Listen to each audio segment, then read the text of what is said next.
ఏదైనా పరిశుద్ధాత్మ కూటానికి వెళ్ళో సంఘారాధనకి వెళ్ళో కొంచెం కదిలించబడితే ఏదో ఒక మాట భాష మాట తృప్తి కడుపు నిండిపోయింది. రక్తం వేజే చాలయ్యా, నాకు చాలయ్యా, నువ్వు అట్టేడితే ఏం చేసేది ఏముంది? Lord I want more of you అని ఏడుపు లేనిది ఆయన ఏం చేస్తాడు నాన్న? అసలు ఆకలే లేకపోతే, దాహమే లేకపోతే, అడిగిందే లేకపోతే, కడుపు నిండివాడు తేనె పట్టుకోడు తొక్కి వేయనన్న పరిస్థితి మంది అయిపోతే, అసలు హంగర్ లేకపోతే నేను నింపబడాలి, నేను అభిషేకం పొందాలి, నేను సన్నిధికి వెళ్ళాలి, దేవుని అగ్నితో మండుతూ ప్రకాశిస్తుండాలి, నేను ఆయన పాదస్థలముగా ఉండాలి, ఆయన దిగి వచ్చిన ఒక పొదలాగా, ఆయన కాలు మోపిన సీనాయిలాగా, ఆయన కొరకు మండుతూ ప్రకాశించిన ఒక దీపంలా ఉండాలని కసి, ఆకలి, మంట లేకపోతే అట్టండి. అసలు క్రైస్తవులు దేవుని నుంచి వెళ్ళాలి, ఆదివారం వెళ్ళాలి, సందా మండిపోయి ఇదేనా?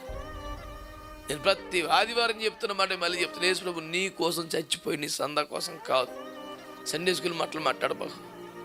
నేను రాను ప్రభు, నెలకు 1,00,000 రూపాయలు ఎత్తాను, దేవుడు పండుగ చేసుకున్నాడు. ఎవరికి కావాలి సార్ ఇది? నీ కోసంగా దిగి వచ్చిన మహిమను వదులుకు అన్ని వదులుకొని దిగి వచ్చిందా నీ కోసం కదా. ఇప్పుడు కానీ ఎదురు చూసేది నీ కోసమే కదా.